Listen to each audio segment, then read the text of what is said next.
is an exclusive excerpt from the Stuph File program with Peter Anthony Holder. Currently, we are now in the middle of what the Urban Dictionary calls cuffing season. That's the period during the fall and winter months when people who would normally rather be single or promiscuous find themselves, along with the rest of the world, desiring to be cuffed or tied down by a serious relationship. Now, back on the program to talk about cuffing is relationship coach Frank Kermit. He joins us via Skype from here in Montreal. Hi, Frank. Hi, Peter. How are you? Just tickety-boo. Thanks once again for being on the program with us. So we're deep in the cuffing season. Is this something that affects more men than women or vice versa?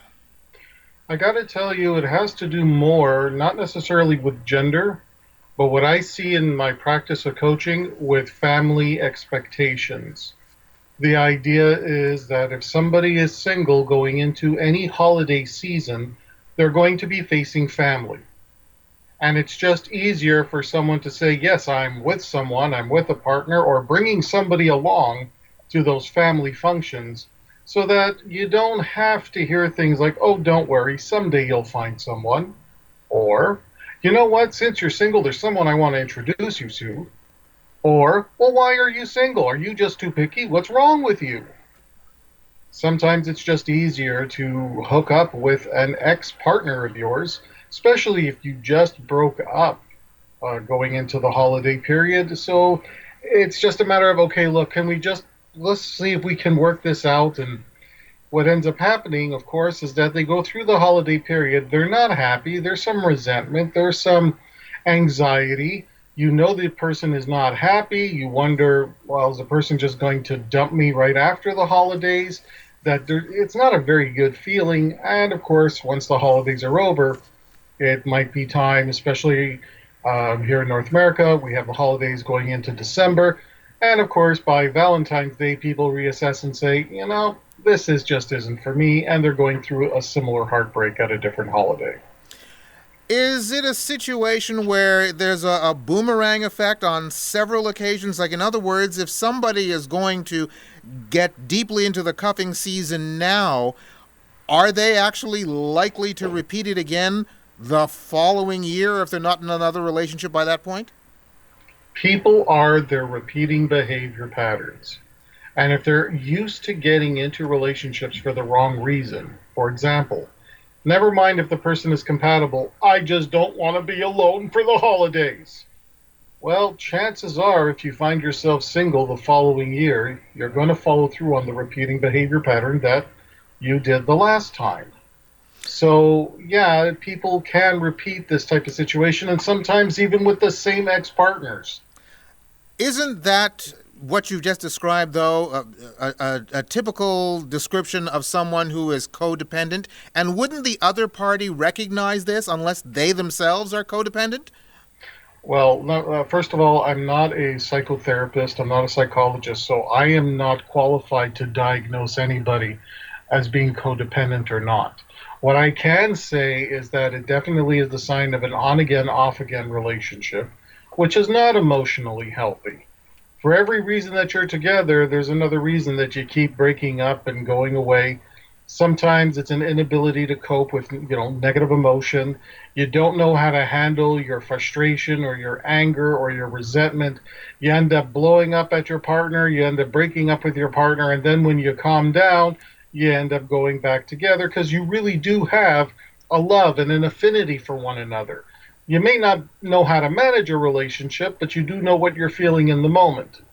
So if you are in this procedure, if you are in this habit of on again, off again, well, it's going to happen for you all year long.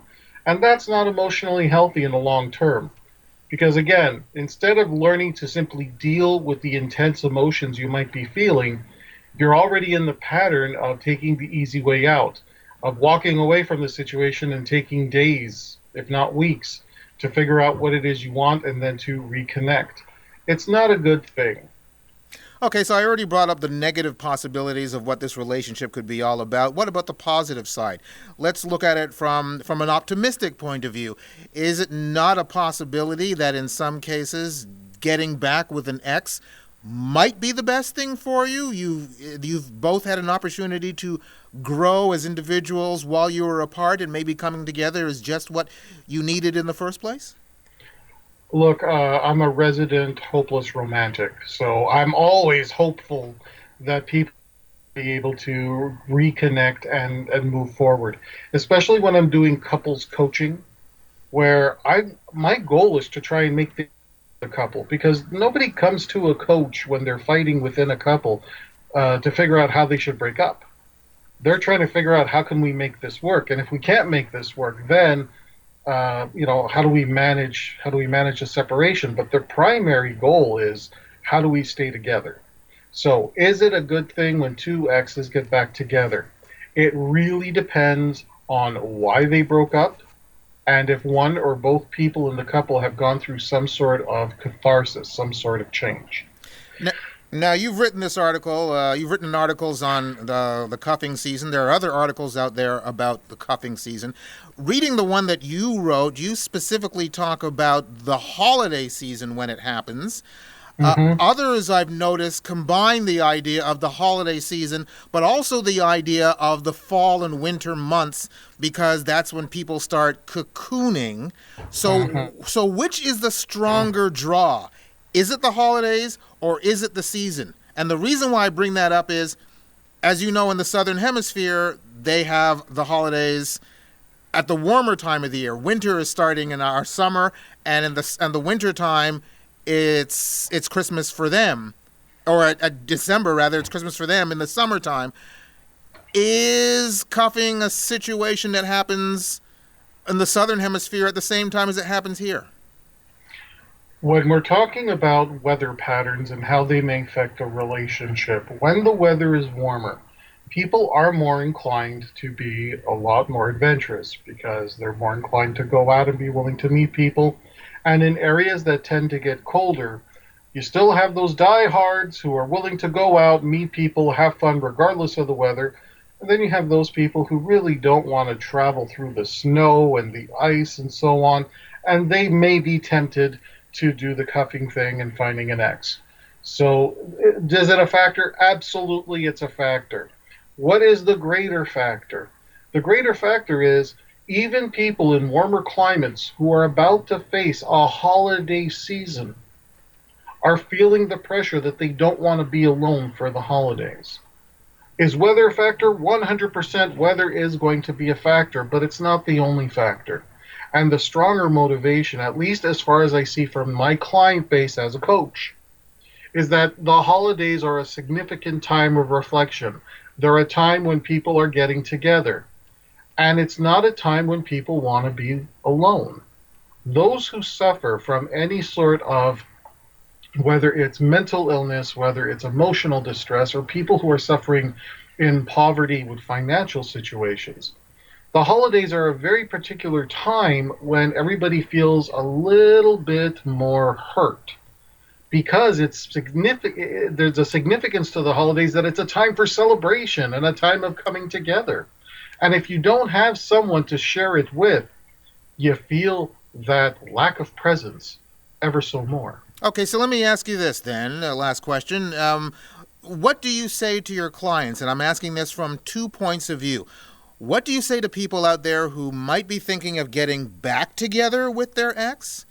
And what do you say to people whose exes are lurking around wanting to get back with them? Is the advice to these two parties different or the same? Okay, if you're in the position where your ex wants to reach out to you and you're wondering whether or not they legitimately want to make things work, or if they are maybe just suffering from cuffing season and are looking for a warm body to be with during the holiday season, my advice is, why did you break up? Look at why you broke up. And if you're okay with giving the person a chance, if you truly believe the person has changed or you've changed, whatever it was that maybe have pushed that person away, then yeah, it's okay to give that person a chance, but be mindful that the time you're going to put into that is time lost if it turns out to be the wrong person.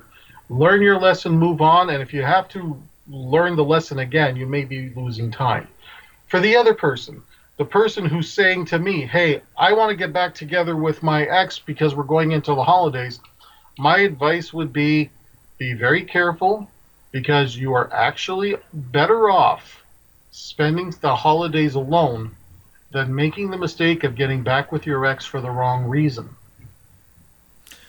Being alone could be part of a growth period, could it not? Exactly. So let's say you're going into a holiday season, which is typically something that, I've never been alone for this particular holiday period. Well, maybe some time alone to reevaluate the choices you made that got you there. Because you've made a series of choices that led to you being alone.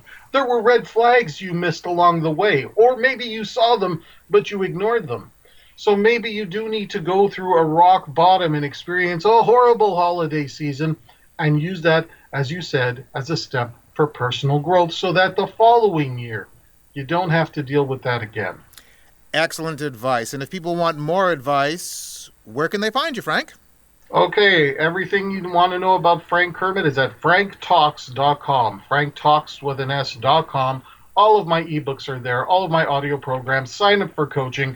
I'm a great guy, and I'll be like your big brother helping to guide you through the world of dating relationships. Thank you very much, Frank, and I'll be the first one to say it, happy holidays to you. To you as well, Peter. All the best. Relationship coach Frank Kermit. You can check out his website at franktalks.com to find out more about what he has to offer and also his upcoming events.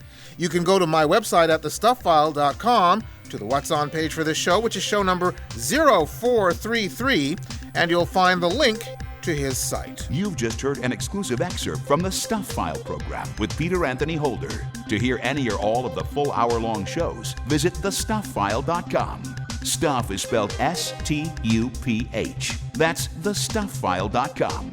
A presentation of Flying Fish Communications.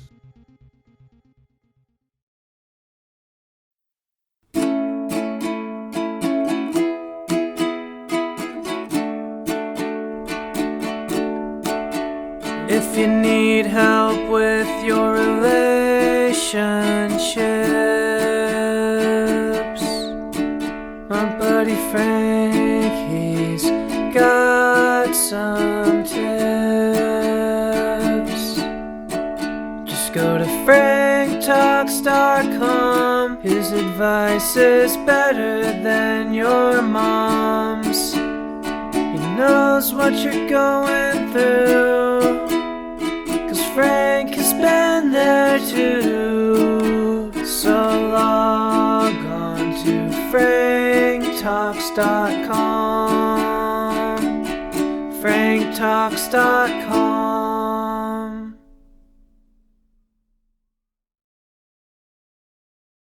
Need help with love, sex, dating and relationships?